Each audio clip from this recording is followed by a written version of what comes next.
আসসালামু আলাইকুম। আপনারা দেখছেন টুডে বাংলাদেশ। আপনাদের সাথে আমি আছি শরীফুল ইসলাম। তো চলুন শুরু করা যাক আজকের ভিডিও। মার্কিন যুক্তরাষ্ট্রের বিশ্ববিদ্যালয়গুলো ফিলিস্তিনের চলমান গণহত্যার বিরুদ্ধে আন্দোলনে সরব হয়ে উঠেছে। এই আন্দোলনের সূত্রপাত হয়েছিল নিউ ইয়র্কে অবস্থিত কলাম্বিয়া বিশ্ববিদ্যালয় থেকে। যুক্তরাষ্ট্রের শীর্ষ অভিজাত বিশ্ববিদ্যালয়গুলোকে একত্রে বোঝাতে বলা হয় আইভি লীগ। কলাম্বিয়া বিশ্ববিদ্যালয়ের শিক্ষার্থীরা বিক্ষোভ শুরু করার পর থেকে একে একে সকল বিশ্ববিদ্যালয়ের শিক্ষার্থীরা বিক্ষোভ শুরু করে। বিশ্ববিদ্যালয় ইসরায়েলের অগ্রাসনের বিরুদ্ধে শিক্ষার্থীরা প্রতিবাদ করতে শুরু করায় বর্তমানে এই আন্দোলন শুধু আইভি লীগ বিশ্ববিদ্যালয়গুলোর মধ্যেই সীমাবদ্ধ নেই। যুক্তরাষ্ট্রের প্রায় সকল প্রধান সারির বিশ্ববিদ্যালয়, এমনকি যুক্তরাষ্ট্রের বাইরে ইউরোপ ও অস্ট্রেলিয়াতেও এই আন্দোলনের ডাক ছড়িয়ে পড়েছে।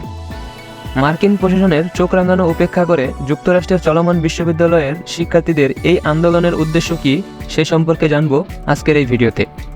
মার্কিন ইসরায়েল সহযোগিতা চুক্তির ফলে যুক্তরাষ্ট্রের বিশ্ববিদ্যালয়গুলোর সাথে ইসরায়েলের বিভিন্ন বিশ্ববিদ্যালয়ে নানামুখী কার্যক্রম চালু রয়েছে।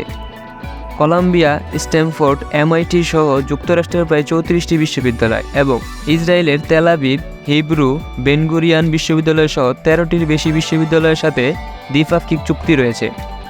এসব চুক্তির অধীনে বিশ্ববিদ্যালয়গুলো শিক্ষক-শিক্ষার্থী আদান প্রদান এবং একসাথে বহু গবেষণা পরিচালনা করেন। এর বাইরে ইসরায়েলের কাছ থেকে যুক্তরাষ্ট্রের বিশ্ববিদ্যালয়গুলোর বিভিন্ন তহবিল সংগ্রহ করে নির্বিচারে গণহত্যা এবং ফিলিস্তিনিদের জাতিগত নিধন বন্ধে কলাম্বিয়া বিশ্ববিদ্যালয়ের শিক্ষার্থীরা সবার আগে আন্দোলন শুরু করেছিল। তারা বিশ্ববিদ্যালয় কর্তৃপক্ষের কাছে আবেদন জানায় যে ইসরায়েলের সাথে কলাম্বিয়া বিশ্ববিদ্যালয়ের যত ধরনের সম্পর্ক আছে তা ছিন্ন করতে হবে। এ ধরনের আন্দোলন কলাম্বিয়া বিশ্ববিদ্যালয়ে এবারই প্রথম নয়। অতীতে আমেরিকা ভিয়েতনামে আক্রমণ চালানোর পরও 1968 সালে এই বিশ্ববিদ্যালয়ের শিক্ষার্থীরা আমেরিকার অন্যায় যুদ্ধের বিরুদ্ধে আন্দোলনে নেমেছিল। ফিলিস্তিনের পক্ষে কলাম্বিয়া বিশ্ববিদ্যালয়ের শিক্ষার্থীরা তাদের দাবি আদায়ের আন্দোলন শুরু করার পর বিশ্ববিদ্যালয়ের কেন্দ্রীয় চত্বরে তাঁবু টানিয়ে অবস্থান গ্রহণ করেন।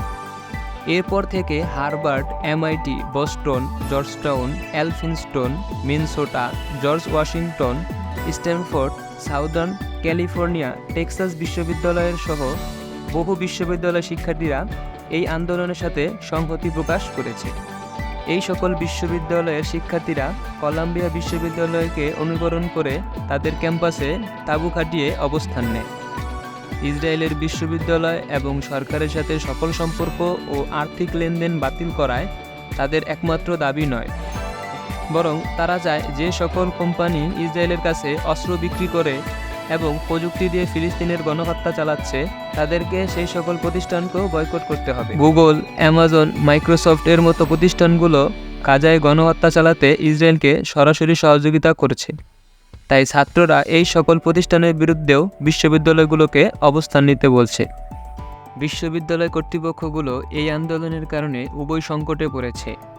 একদিকে ছাত্ররা ইসরায়েলপন্থী সকল পক্ষের কাছ থেকে অর্থ সংগ্রহ বন্ধ করতে বলছে, অন্যদিকে এসব বিশ্ববিদ্যালয়ে অনুদান দেওয়া বেশ বিলিয়নিয়ার বিশ্ববিদ্যালয়ে অর্থ সহায়তা বন্ধের ঘোষণা দিয়েছে। যুক্তরাষ্ট্রের এসব সরকারি বেসরকারি বিশ্ববিদ্যালয়গুলো বিত্তশালী প্রাক্তন ছাত্রদের কাছ থেকে বিপুল পরিমাণ তহবিল সংগ্রহ করে, যাদের মধ্যে আছে বেশ কয়েকজন মার্কিন ইহুদি বিলিয়নিয়ার ছাত্ররা। আন্দোলন শুরু করার পর থেকে এসব ধনকুবেদের অনেকে জানিয়েছে যে বিশ্ববিদ্যালয়ে তারা আর কোনো অনুদান দিবে না। এমন পরিস্থিতিতে কর্তৃপক্ষ আন্দোলন দমনের জন্য বিশ্ববিদ্যালয় ক্যাম্পাসে পুলিশ দিয়ে ছাত্রছাত্রীদের ধরপাকড় শুরু করে। পুলিশ শিক্ষার্থীদের উপর টিয়ার গ্যাস, রাবার বুলেট নিক্ষেপ করা সহ ব্যাপক দমন-পীড়ন চালায়।